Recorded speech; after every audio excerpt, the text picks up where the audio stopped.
bavandimwe nkunda Yezu Kristo akuzwe, murakaza neza kuri iki cyumweru duhimbazaho ubutatu butagatifu. Imana yacu ntabwo ari Imana nyamwigendaho, ahubwo ni Imana imwe mu bapersona batatu: Imana Data, Imana Mwana n'Imana Roho Mutagatifu.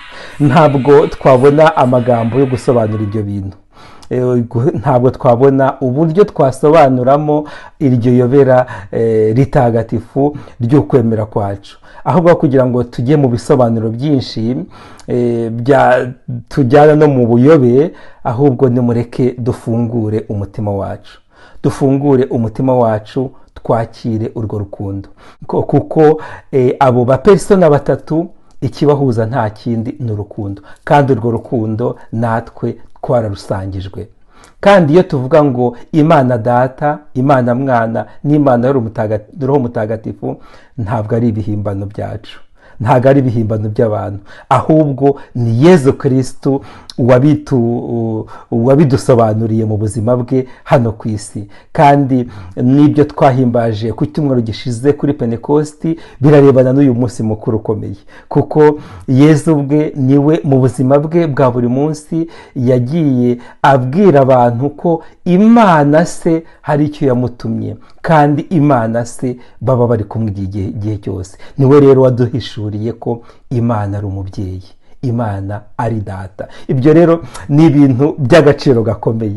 Hanyuma aravuga ati, ni ngombwa, ni byiza kuri mwebwe ko jyewe ngenda, kuko ndamutse ntagiye ntabwo Roho umuhoza yaza. Yarabikoze rero, yasubiye mu ijuru, hanyuma biturutse ku Mana se yohereza Roho Mutagatifu. Twarabihimbaje ku cyumweru gishize. Uwo Roho Mutagatifu agenda abwira intumwa n'abandi bose, abibutsa ibyo Yezu Kristo yari yarababwiye, ndetse anabigisha n'ibishyashya. Twabonye ku cyumweru mu Ivanjiri ko batubwiraga ko yanagendaga agenda nyine anaduhanurira ibizaba.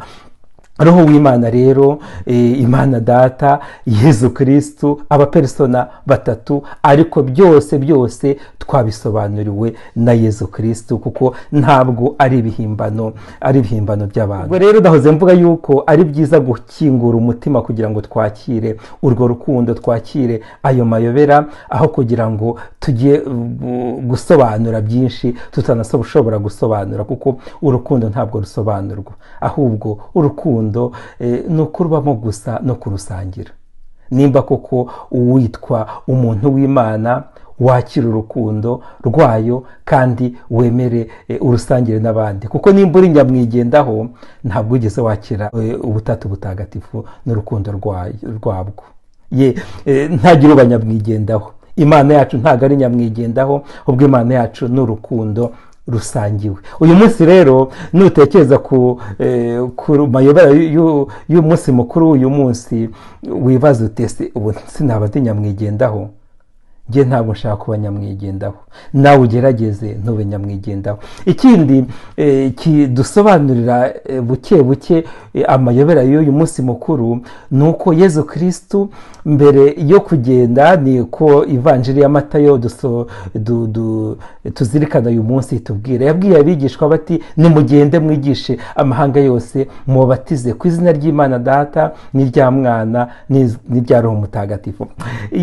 Twebwe rero muri batisimu twakiriye amayobera y'urwo rukundo rw'ubutatu butagatifu.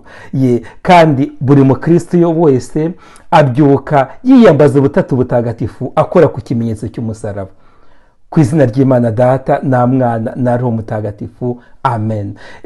Ndetse no rwagati mu munsi akibuka ubutatu butagatifu, akora ku kimenyetso. Hanyuma yasoza umunsi agiye kuryama, agakora ku kimenyetso.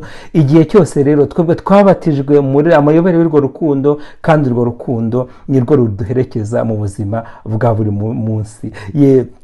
Dukomeze rero duhe umwanya ayo mayobera mu rukundo rwacu, kandi abe amayobera y'urukundo rwera imbuto, kandi urukundo rugenda rukora ibitangaza byo guhinduka, ibitangaza byo guhindura isi, buri wese ahereye nyine mu isi atuyemo, mu gace atuye. Dukomeze tugendane kandi turyoherwe n'amabanga y'Imana, duzirikana ijambo ryayo ko ryanditswe na Matayo ku mutwe wa 28 kuva ku murongo wa 16 kugeza ku wa 20. Imana ishobora byose nibaho umugisha kandi ibarinde, ku izina ry'Imana Data na Mwana na Roho Mutagatifu, amen.